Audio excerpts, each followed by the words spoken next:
Hey everybody, welcome back. Well, I finally made progress on the MS441 M-tronic that we've been working on. I'll go over what I did to this saw as I'm putting it back together, but I'm just doing odds and ends on it, and let's fire it up today. Let's go to the tailgate and finish the assembly of this saw. Okay, we are on the tailgate of the new truck, first time. This thing is tall, it's about gut height. Here's the 441. Notice, wrap bar. I shoehorned a 372 wrap onto this saw and it almost fits perfectly, believe it or not. Just drilled an extra hole, beat that with a hammer a little bit so it fit in there, and I made a couple of spacers and drilled one extra hole, and there you go. She's got a wrap on her. Okay, let's finish by putting the clutch on. I'll use my fancy ratchet tool here. Old Johnny there gave that to me at Buck and Stock. Sorry, I was just turning my light off there. Yeah, I gotta put the clutch on. So I will say, I have had this saw running today already. I went a little further down the rabbit hole, friends. I thought, I'm playing it too safe with this one.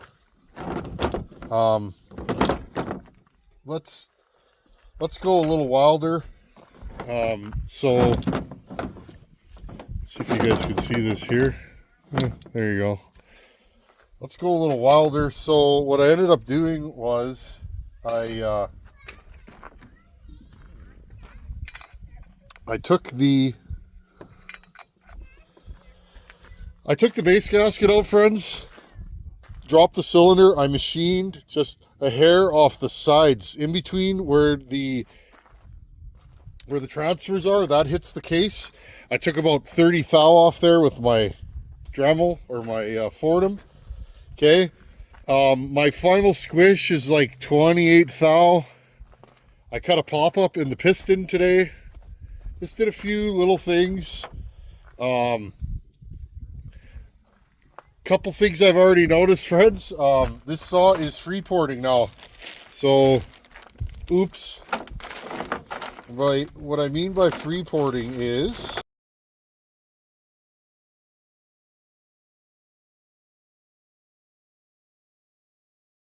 okay, so this saw is free porting about 15 thousandths, meaning the bottom end is going into the exhaust port. Okay, when the piston goes up there, you can see underneath the skirt. It is what it is. So yeah, not super impressed with that, but we'll see how this saw runs. Just putting the clutch on. Notice there's no chain brake handle. That's another problem I had with this saw. What happened, friends, was I put the chain brake all together. Everything was great, and then just putting a piece of rope in here. There's the piston. I put the chain brake on and it worked fine, and then I hit it again and it was all floppy. So I took it off, and there's that little detent that holds tension on it. It broke off, friends, and I could see it looked like it had been cracked for a while. So I need a new chain brake handle. It is what it is. Maybe I'll buy one, maybe I won't, depending if I like this saw. But anyhow, them are the brakes when you're working on an old saw. Okay, now what am I missing here? This, I'll throw this back in there. And this, where is my little sprag for the oiler?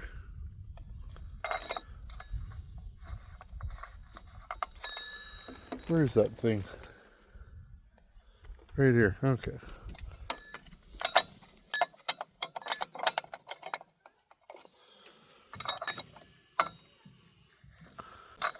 I'll just put the old sprocket back on. Not making this one fancy. This is just a what-if saw. Now remember, I ported this. Also, friends, I went single ring. I didn't like how close the locator dowel was. The ring locator was on the bottom ring. Okay. There's one on the back of the piston on the top ring, and there's one on the front just beside the exhaust port on the bottom ring. So I took the bottom ring out, friends. Maybe that's a good idea, maybe it's not. I don't know. I don't know if anybody's ever run a single ring in these. And now remember, now that this thing's been dropped, okay, the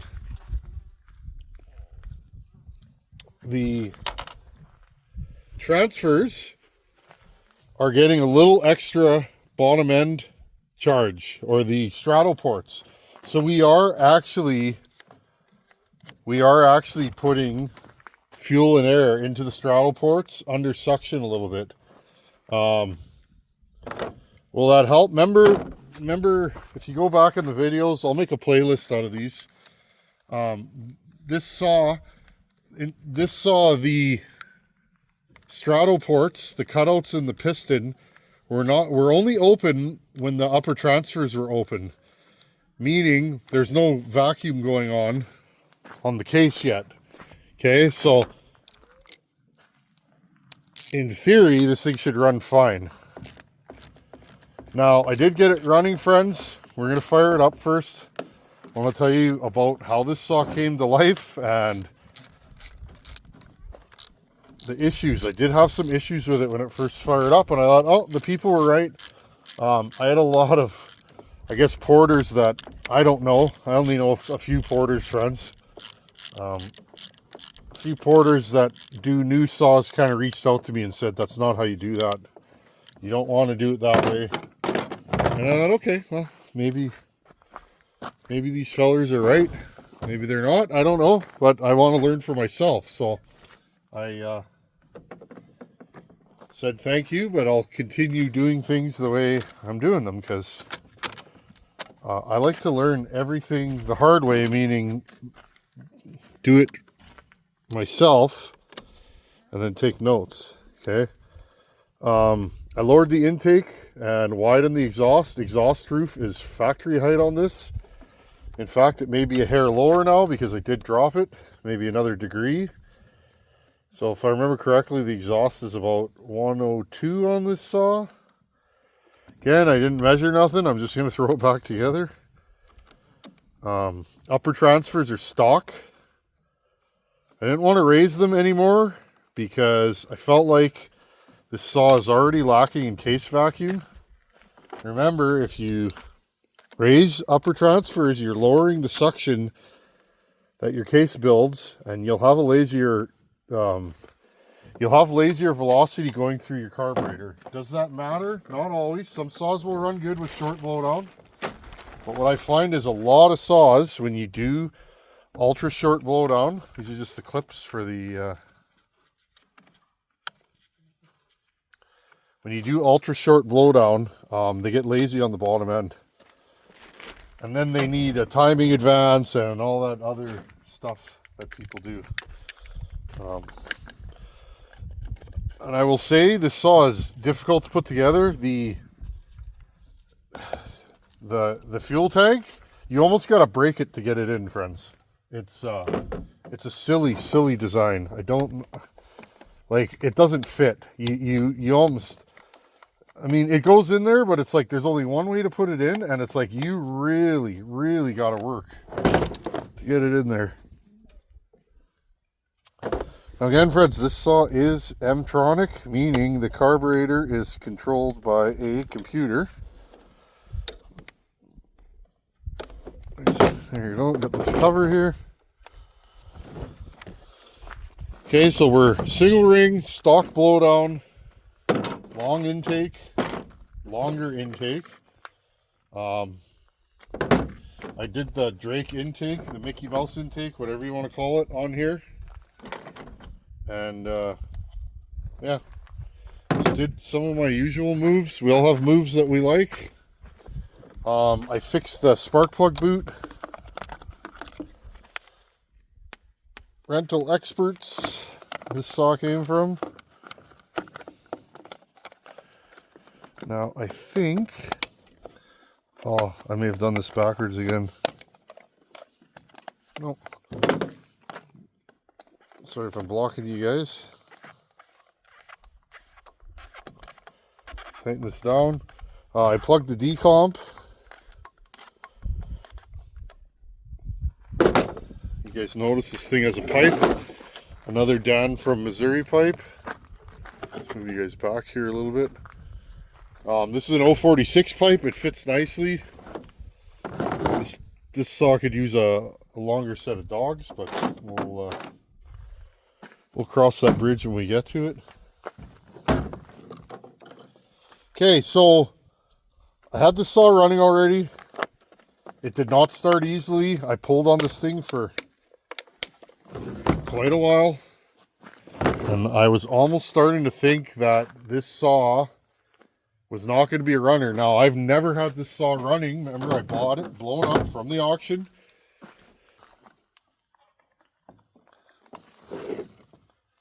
At the good old auction. And that top cover is not proper. Okay, but okay, so I bought this and a 261. I might have to take this rear cover off here, friends.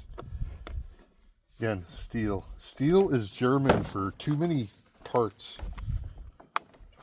I'm not a Stihl fan. You guys know that. I like running them. Stihl saws are strong. In fact, I've said this before and I'll say it again. I typically, when I port a Stihl, I tend to have a stronger saw than when I port a Husqvarna.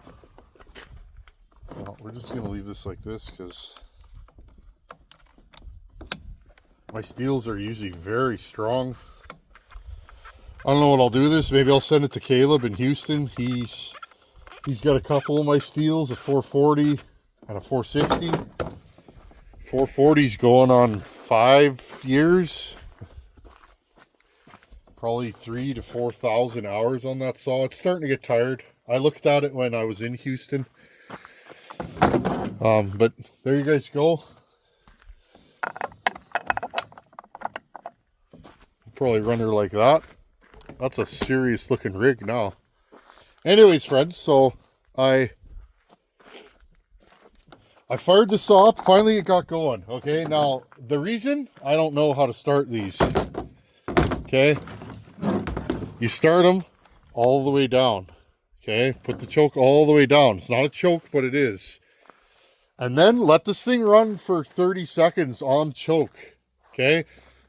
Now, I first started running this saw and it wouldn't idle. Okay. Once I figured out what I was doing wrong, this saw would not idle.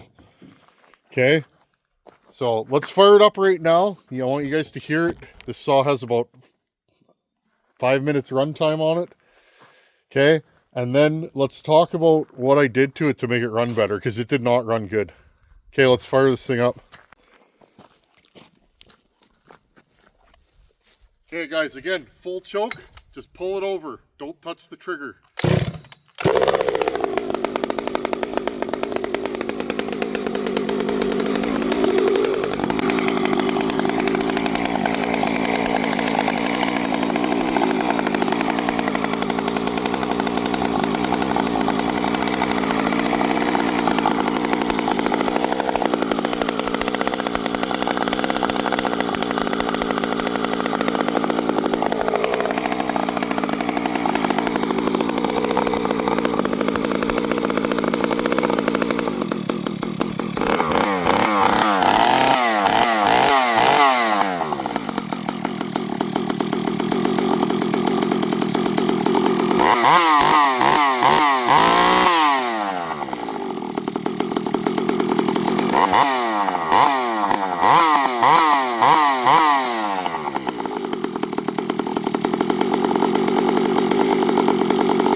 friends, it runs pretty good.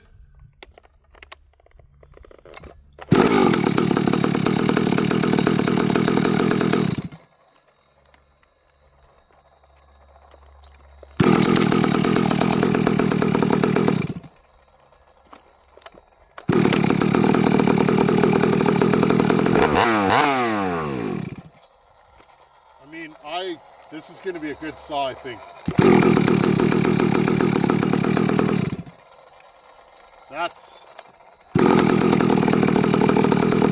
That's how I like them to start, friends.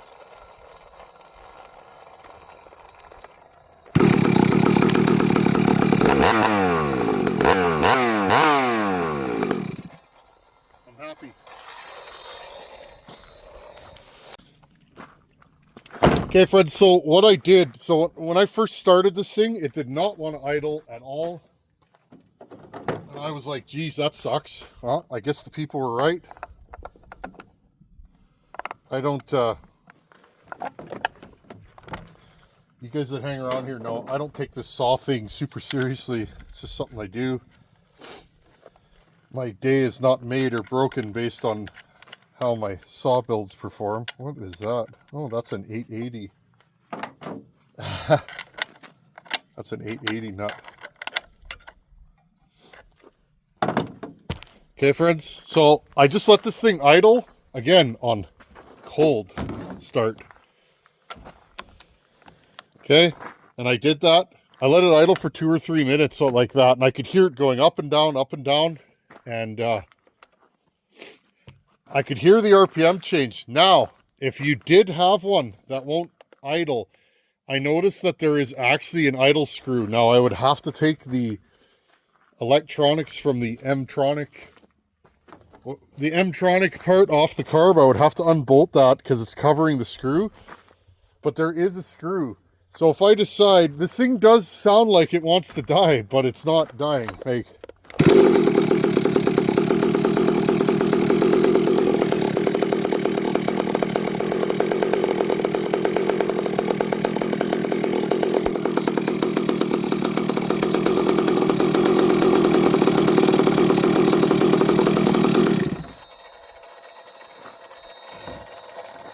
it starts beautifully. Oh, now it doesn't want to go.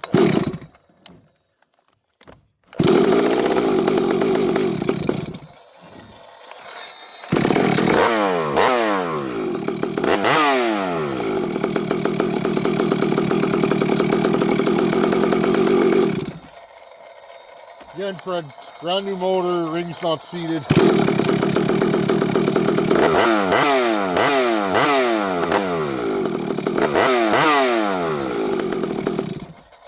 I'll take it. Anyhow, so we put fuel. We'll wait for that to stop. Put my finger in there.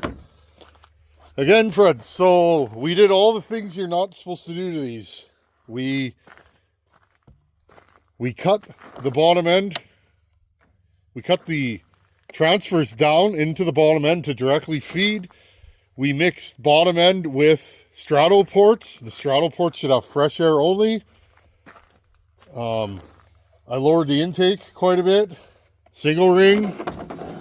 Okay, now, I'm not saying that this is going to be the best 441 ever built, but it runs fine. I don't know what all the hoopla is. This is like a nice running saw. I'm shocked. Again, friends, this is the first time I've ever tickled a straddle saw. I've never ported one of these, ever. I like running them. I have many M-tronic and auto-tune saws. I've never had a problem with any of them. I've been running them for, I don't even know, friends, 7, 8, 10 years I've been running auto-tune saws. So, I don't know what to tell you guys. Anyhow, friends, yeah, kind of shocked that this thing runs. So I'll have to look for a chain brake handle. Probably I'll have to go to the dealer for that, I'm guessing. This wrap fits on there nice, doesn't it? It's it looks like a pro safety. We'll call this schmo safety because there's nothing pretty about this wrap now. I beat on it with a hammer a little bit and bent it in my vise and bent this bottom. It's cracked actually now, friends, but it fits, it works. Nobody's gonna ask you what your wrap looks like when you're in the bush flipping and flopping side to side, you know. Well, nice pipe. Thank you, Dan. Dan made me like 20 pipes and I've been using them, saving me a ton of time, Danny boy. Thank you. That pipe's leaking pretty good. Oh. Anyhow, friends, 441. We did all the things you're not supposed to do and it runs. So I don't know what to tell you guys. I was kind of hoping it didn't run. It runs nice. I haven't put it in the wood yet. Maybe it'll be horrible. Doesn't seem to be lean. It seems to fuel nice. Throttle response is lickety split. There's no timing advance. Very minimal work done to this saw. I mean, the port work took about an hour and a half, maybe hour. Piston's a little lighter now because we did a pop-up, 30 thou pop-up, and then I dropped the cylinder a little bit. But I mean, you don't need to do that, friends. Anyhow, stay tuned this week and we'll do some more bucking over there in the corner. I got 3 or 4 trees to buck up over there, all hardwood, so maybe I'll throw a bar on this and we'll just rip this thing for a bit. Maybe put my Canon on here, my 32 Canon or a 28, and we'll let her go. Anyhow, friends, it runs. I don't know what to tell you guys. It runs fine. And I bet you the more I run it, the better it'll run, because the M-tronic, we've done a lot of changes to this M-tronic. It's piped, it's ported, more intake timing. Who knows what time of the year this thing was run last. It runs good. It seems a little rich on the bottom. It seems to idle. It's stalled maybe once since I've had it running. So again, friends, if I have to, I'll just go in there and I'll take that idle screw and I'll just screw it in. It has one. So if I need to raise the idle a few hundred RPM, I'll just give her a quarter turn and throw her back together. But anyhow, friends, another one done. Thanks for watching. Take her easy. I'll see you guys in a couple days. We'll put that thing in the wood. Later.